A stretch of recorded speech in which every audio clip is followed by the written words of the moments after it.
Welcome to the Tech Talks Daily Podcast, where you can learn and be inspired by real-world examples of how technology is transforming businesses and reshaping industries in a language everyone can understand. Here is your host, Neil C. Hughes. Welcome back to the Tech Talks Daily Podcast. Now, a big thank you for all the well wishers, but after lots of sleep and fluids, I'm finally getting rid of this pesky COVID-19. Now, the show has gone on throughout, and today is no different. And I'm quite excited to get a great guest on today, especially after reading about a company called Emarsys, which works on e-commerce strategies with many of the UK's biggest brands such as Charlotte Tilbury, Gymshark, Reiss, All Saints, and a long list of big brands. And the company also has 2,500 clients in over 100 countries and have most recently been acquired by SAP due to the outstanding work that they've been doing. And after hearing all that, I invited Alex Timlin onto the podcast today to talk about just how much technology has changed the retail industry. And I also want to discuss the rise in online shopping and digital channel engagement and explore exactly what that means for brands, as well as the impacts that the ASOS acquisition of the Arcadia brands here in the UK is going to have on the industry too. We've got lots to get through, so buckle up and hold on tight as I beam your ears all the way to London so we can speak with Alex Timlin from Emarsys. So a massive warm welcome to the show. Can you tell the listeners a little about who you are and what you do? With pleasure. My name's Alex Timlin. I'm the Senior Vice President of Industries at Emarsys, which is a fancy job title that just basically means that my job is to talk about more of the problems that we solve for key businesses in key sectors, rather than what our technology capabilities are. Emarsys was recently acquired by SAP in 2020, and part of my role is to make sure that I'm advocating and evangelizing Emarsys inside SAP as to where our customer engagement solution fits in the wider SAP customer experience proposition. And for people that are hearing about Emarsys for the very first time, you guys do work on e-commerce strategies with many of the UK's biggest brands, such as Charlotte Tilbury, Gymshark, All Saints, and there's a long, long list of huge brands there. And I think you've got over 2,500 clients in 100 countries and have most recently, as you said, been acquired by SAP. It all sounds like quite a story. So can I ask that you share that story and the kind of problems that you solve for brands using technology? With pleasure. I think Emarsys is a household name for people who aren't in the marketing technology space. So I joined the company just over 11 years ago now, and it was a small direct-to-consumer specialist in marketing technology. So looking at kind of digital CRM, so how to profile customers, and direct-to-customer communication through mainly email and kind of on-site web forms and web capture. So 11 years ago, there was no Facebook, there was no Instagram. The world was a more simple place, but I was attracted by the business because they were globally serving eBay's direct-to-customer marketing needs. So helping send out eBay's Deal of the Day email at the time was just a mind-boggling feat of how do you send one email to 10 million people about 100 million products where they're only available for a limited amount of time. So it's like, how do you have time-sensitive communications that are highly personalized to an individual whilst you've got a lot of inventory? That was a really interesting business problem to solve for. And I think as my journey with Emarsys has been there and into our acquisition by SAP, the world's changed for marketers. But I think a lot of those problems are the same, which is how do I put the right product in front of the right customer with the right offer on the right channel? And I think it's the right channel has become the new battleground for a lot of people. And what Emarsys are really committed to solving for is how do I figure out what customers or consumers are most likely to buy? When are they most likely to buy it? And what's the right channel to actually put that message across to make sure that you're driving new customer acquisition, repeat purchase, and loyalty through your direct-to-customer communication channels and your web properties being your website, your mobile website, and your mobile app. So if you've got a place where a consumer is interacting with you, we're proud to say that we've got a solution that will help personalize that engagement and measure the outcome from a business perspective. And as you say, we're really fortunate to be more than 2,500 customers globally, and we're managing the communications for more than 6.7 billion consumers receive communications or personalized interactions from Emarsys technology across all of those clients. So we're a very influential player in the world of communications and the world of personalization, and that's thanks to a lot of clients embracing our technology and staying with us and helping build a better product year on year over the decade or more than I've been here. And just going back a few years, well, was it about 15 years? The fact that there was no Facebook or Instagram, it's just completely unthinkable now, isn't it? But we don't realise how far we've come. And I'm curious, how have you seen technology change the retail industry in your career? Because there's so much that has changed, isn't there? Yeah, it's an incredible change. And I think a lot of that change has been changed by consumers and how they interact. So 10 years ago, there was also very little people sitting around looking at their iPhones. The internet was a different thing, and e-commerce was a different thing. So I think when we first started in the UK, so Emarsys is a 20-year-old business. So I joined kind of 10 years into their life. But when I joined, it's you had e-commerce teams where it was the web shop. It was called the web shop. And it was treated as another store for a retailer.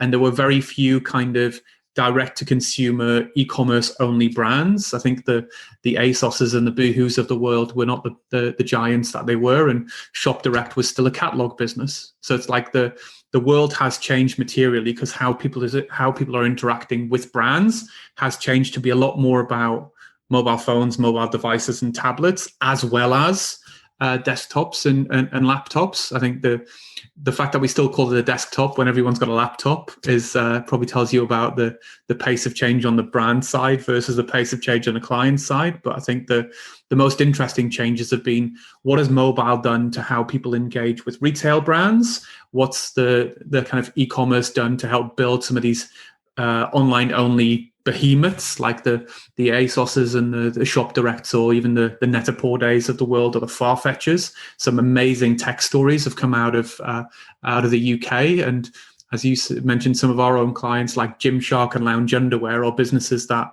were created in the last decade and have reached billion-dollar valuations, all through this kind of e-commerce phenomenon.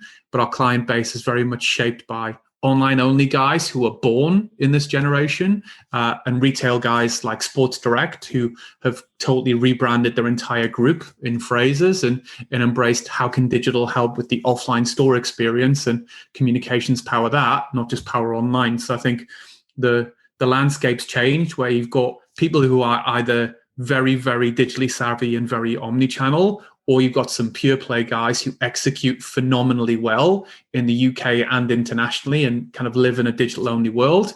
I think the most interesting bit that's happening right now is a lot of these online only guys like the Gymsharks of the world, and famously with ASOS as well, are experimenting with how do we get into the physical world. So I do hope that ASOS keep Topshop's flagship store and experiment with retail.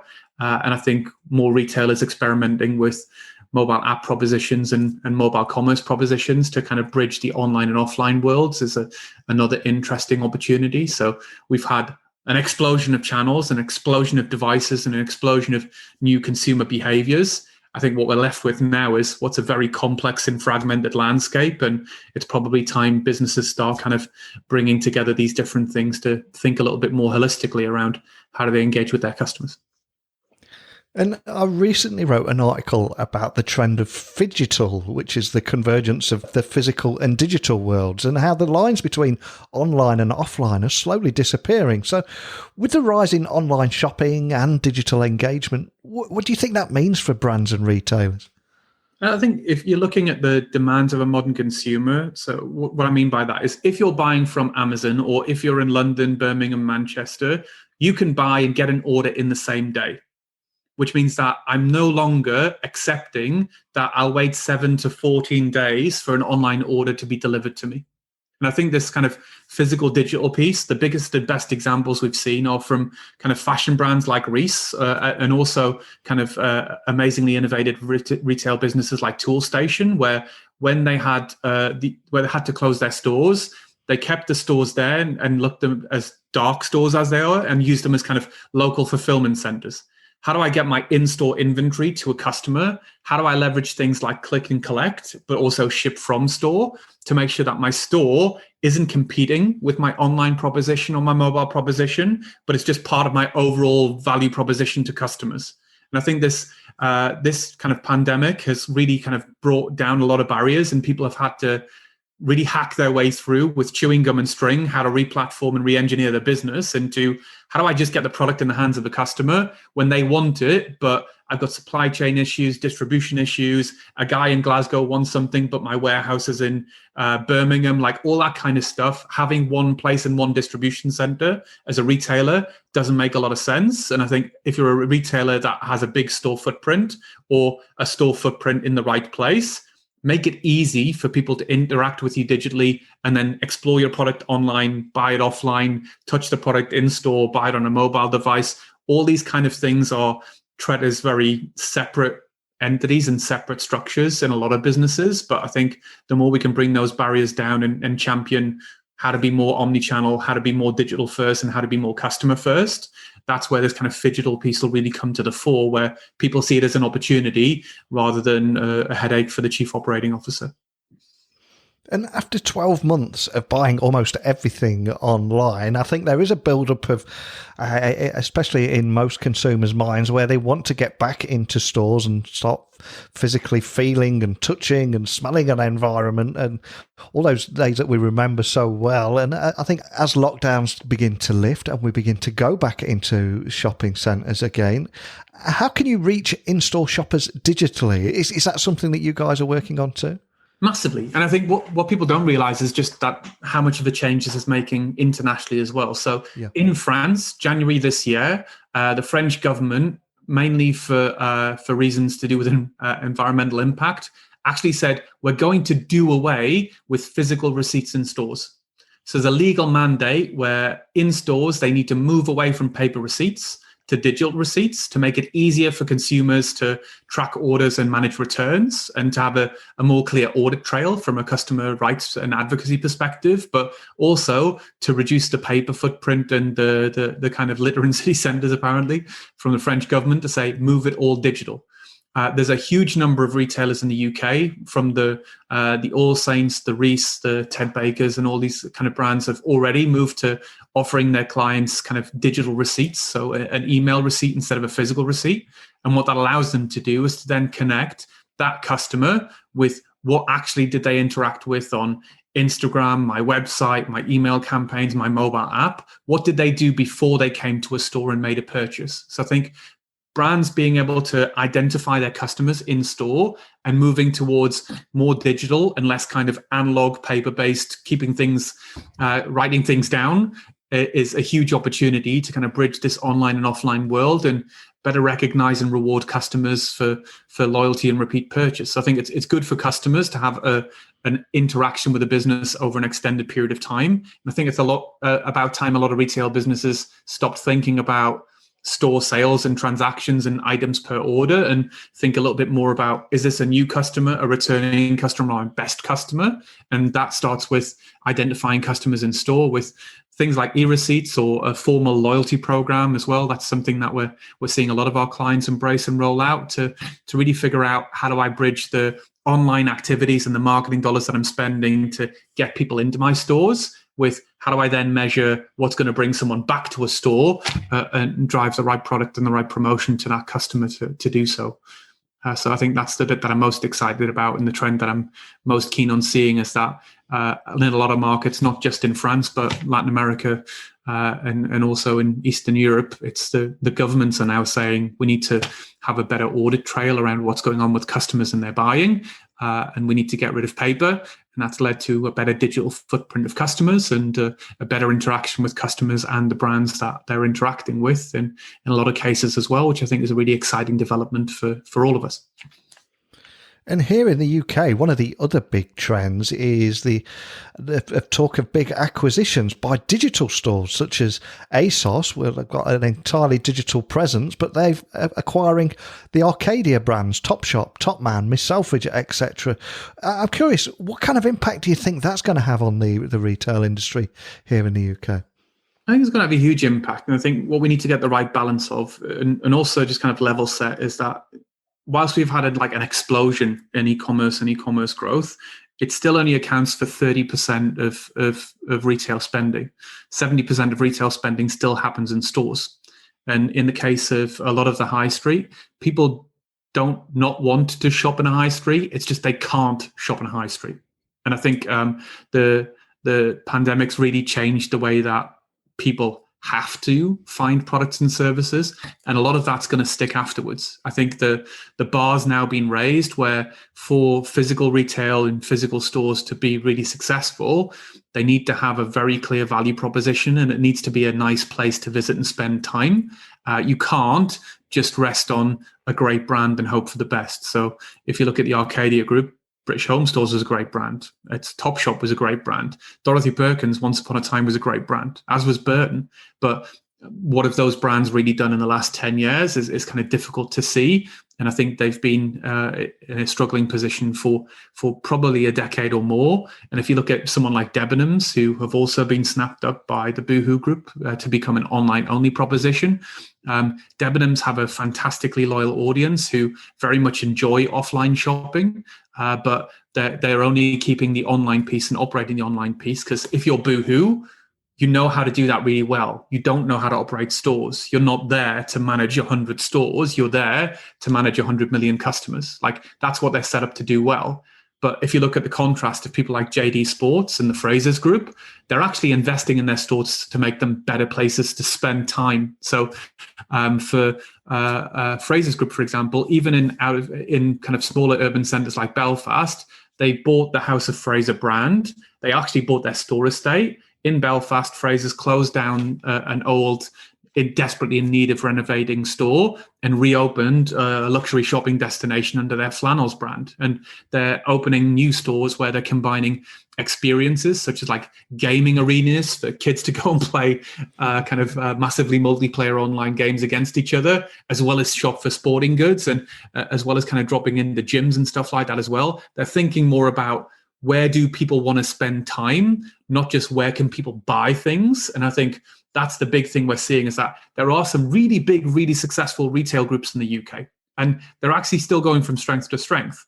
And there are also some phenomenally successful, really savvy online groups. There's a few businesses that are very, very good at both. But if you're looking at someone like Topshop, were they really good as an online proposition? Well, their growth figures were below the market averages. And were they really good as an in-store proposition? The whole Arcadia Group's been in trouble for a little bit of a while, but they've still got a strong brand and a strong audience. They just need someone to supercharge it. And what they've got in their new owners is someone who can supercharge the digital outfit. What I'm hopeful of is that you've still got more people like the JD Sports Group through Pentland brands and also through the Frasers Group and through Marks and Spencer's, John Lewis and all these guys that are really embracing stores, still investing in stores and making sure that there's a place on the high street where people want to go and spend time, because I don't think it's good for a city centre for a brand to be snapped up and be taken to an online-only proposition.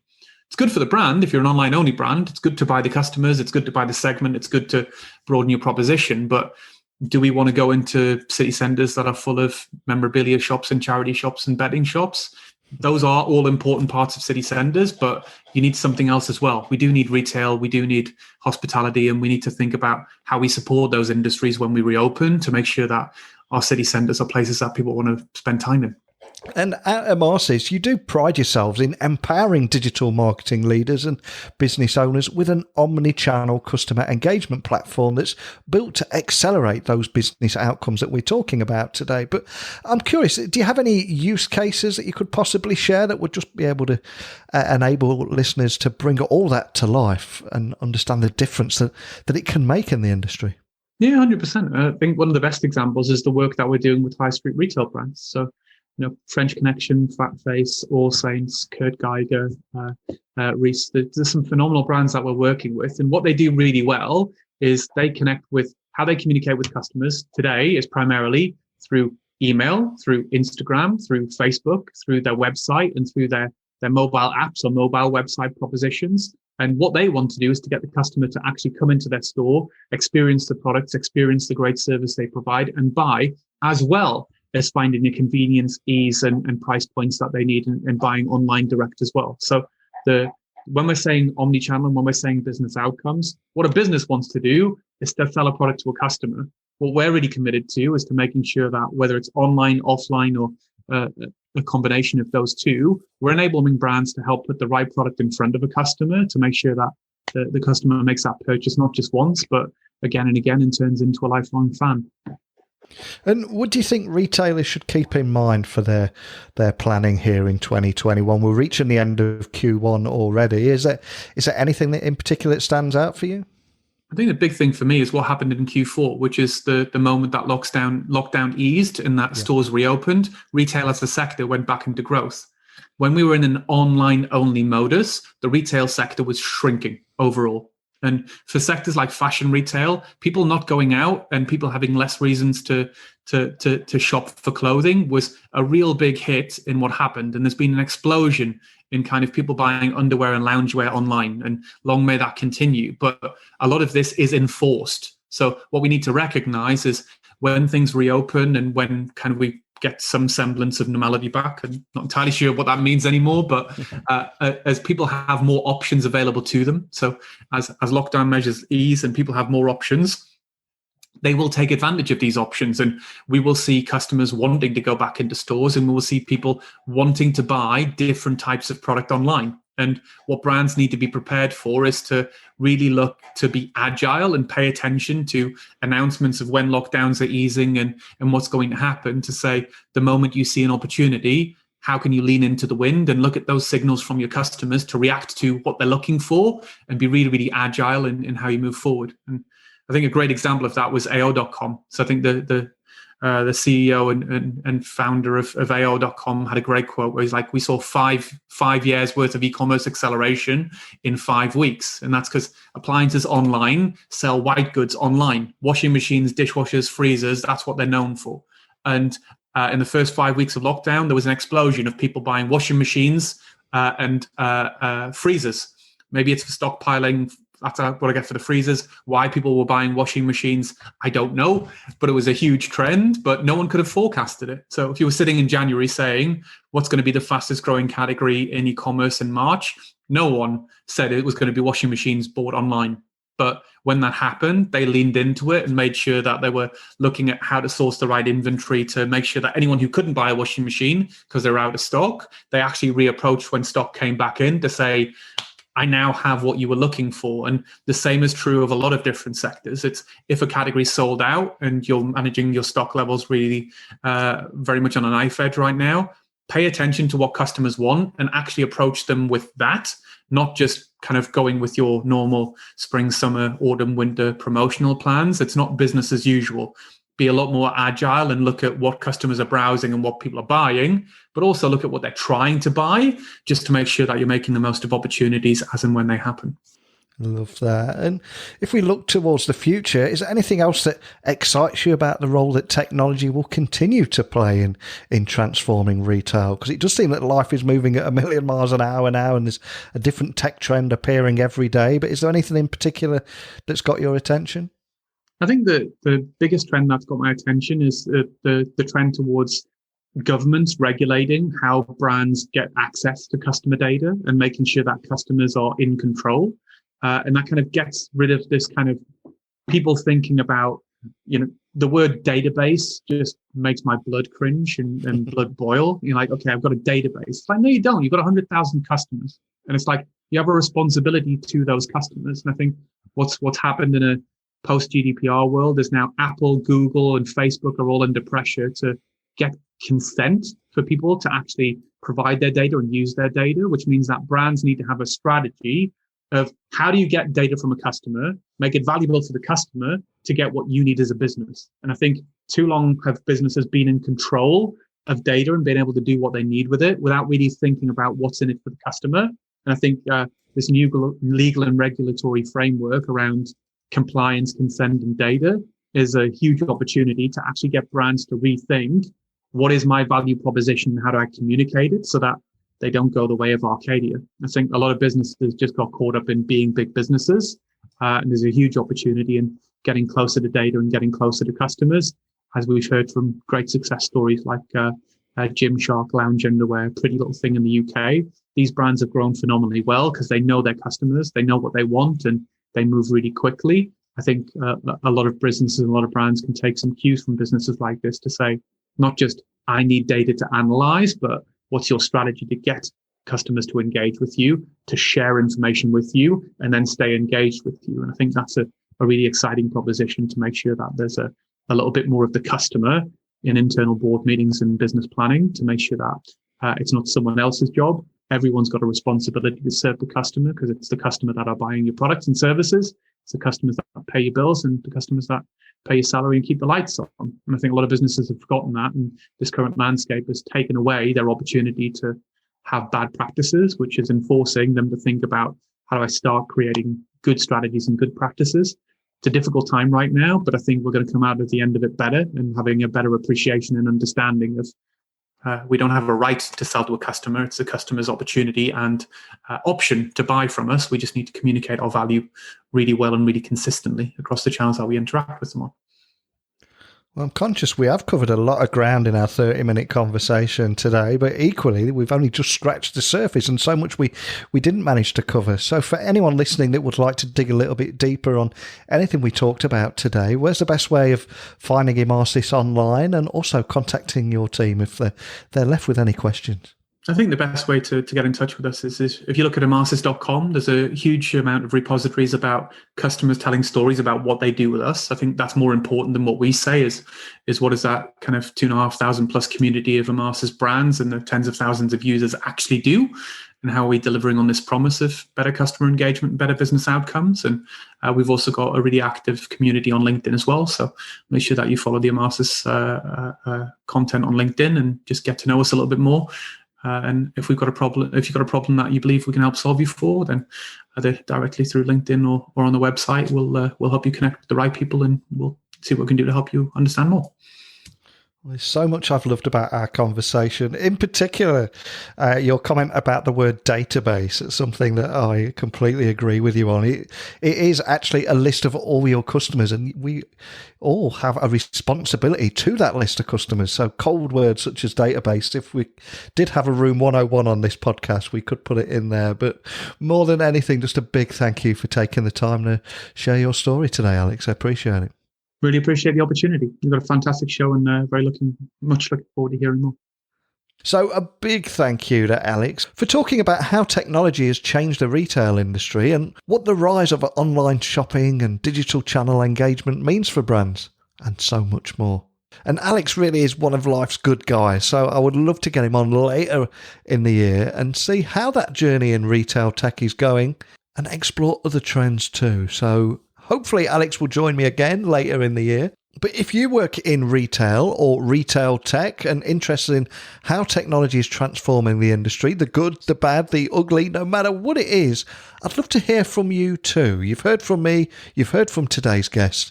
Now I want to hear from you. So please email me, techblogwriter@outlook.com, tweet me at Neil C. Hughes, and my website is techblogwriter.co.uk. But it's time for me to get some more liquids and a little bit of rest, and we'll bounce back for another episode tomorrow. So a big thank you for listening. A big thank you for all your kind words too. And I'll join you all again tomorrow. So thanks for listening. And until next time, don't be a stranger.